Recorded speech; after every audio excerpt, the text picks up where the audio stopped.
جو لوگ ننگے جسموں کو دیکھنے کے شوقین بن جاتے ہیں نا، ان کے دلوں میں اللہ کو راضی کرنے کے جذبے باقی نہیں رہتے۔ آپ لوگ مان لیں اس بات کو کہ آپ کے ایمان کو چوری کیا جا رہا ہے، بہت ایک شاطر طریقے کے ساتھ۔ تمہارے دشمن، تمہارے اسلام کے دشمن، تمہارے اللہ کے دشمن، وہ لوگ جو کسی شریعت کے پابند ہی نہیں ہے، وہ لوگ جو بے لگام گھوڑوں کی طرح اپنی زندگی گزار رہے ہیں، وہ تمہیں بھی اللہ کی نظروں میں گرانا چاہتے ہیں، اور اس کے لیے وہ محنت کر رہے ہیں۔ کہیں سے بھی کسی راہ چلتی ہوئی لڑکی کو پیسے دے کر اپوائنٹ کرتے ہیں، کیمرے کے سامنے اپنے جسم سے کپڑے اتارنے کے بھی پیسے دیے جاتے ہیں، پھر ان کے جسم کو ایک فیک طریقے کے ساتھ تمہارے سامنے پیش کیا جاتا ہے، بہت سارے فلٹرز لگا کر ان کی بیوٹیز کو نکھارا جاتا ہے، ایپس یوز کر کے ان کی ایکنیز کو دور کیا جاتا ہے، ان کی باڈی شیپس کو چینج کیا جاتا ہے، انہیں اسکرپٹ پکڑائی جاتی ہے کہ آپ لوگوں نے یہ باتیں کرنی ہے، یہ سینز کریٹ کرنے ہیں۔ اس طرح سے تم لوگوں نے مسلمانوں کو بے وقوف بنانا، کیونکہ جب مسلمان تمہارا ننگا جسم دیکھے گا تو یہ اپنا ایمان ہاتھ میں لا کر تمہارے سامنے پیش کر دے گا، پھر یہ بھول جائے گا کہ یہ کسی محمد صلی اللہ علیہ وآلہ وسلم کا امتی ہے اور اسلام کا ایک فالوور ہے اور اللہ رب العزت کا ماننے والا ہے۔ یہ جسموں کی بھوک اس قدر گھنونی ہوتی ہے، بہت سارے مسلمانوں کو لگ گئی ہے۔ ان عقل کے اندھوں کو اتنا نہیں سمجھ آ رہا کہ دشمن تم پر محنت کر کے تمہارا ایمان تم سے چوری کرنا چاہ رہے ہیں۔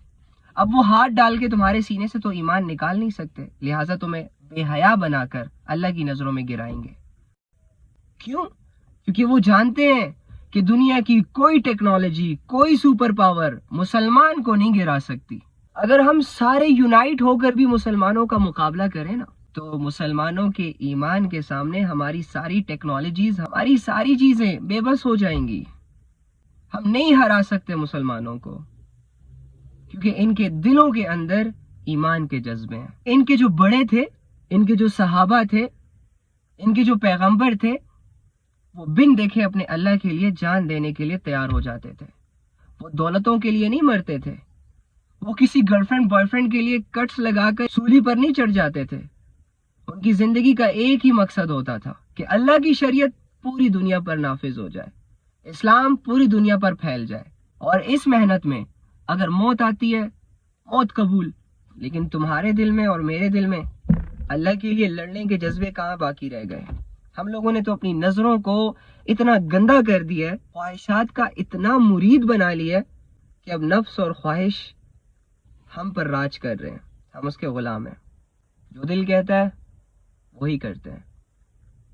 اللہ کے بندو، اسلام سے بے وفائی مت کرو۔ بڑے بڑے فرعون چلے گئے ہیں اس دنیا سے، مال کما کر، لوگوں کی عزتیں اتار کر، کچھ ہاتھ نہیں آیا ان کے۔ تو تم بھی اپنی زندگی میں چھوٹا سا فرعون بن کے نہ مرنا، ایک مسلمان بن کے مرنا، اور یہ دولت جو تمہیں بائی چانس مل گئی ہے اللہ کی طرف سے، اس کی حفاظت کرو، اس سے پہلے کہ دشمن تمہارے کلیجوں کے اندر سے، تمہارے سینوں کے اندر سے ایمان کے جذبے کھینچ لے اور تم انہی کی طرح ہو جاؤ جن کی زندگی کا کوئی مقصد نہیں ہوتا، دھن دولت، دنیا، عزت، شہرت میں جی کر جانوروں کی طرح مر جاتے ہیں۔ تم اس دنیا میں ایک مقصد کے ساتھ آئے ہو۔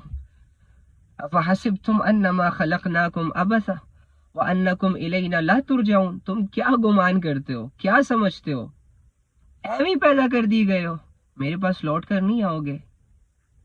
پوچھوں گا نہیں یہ کیوں کرتے رہے، تمہیں پتہ نہیں تھا یہ نہیں کرنا؟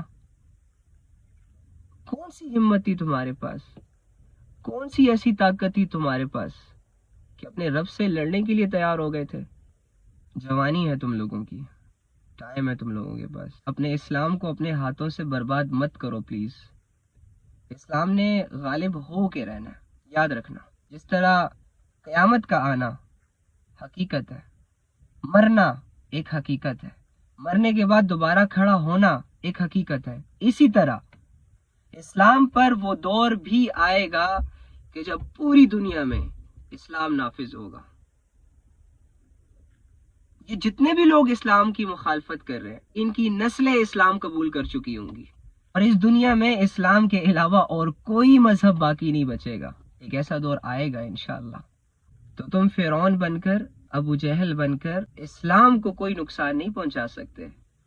ہاں جو تمہاری 60-70 سال کی زندگی ہے وہ اپنی مرضی اور عیاشیوں میں جی کر چلے جاؤ گے زیادہ سے زیادہ، پھر تمہارا اور تمہارے رب کا فیصلہ. لیکن سوچ لو، ابھی بھی موقع ہے.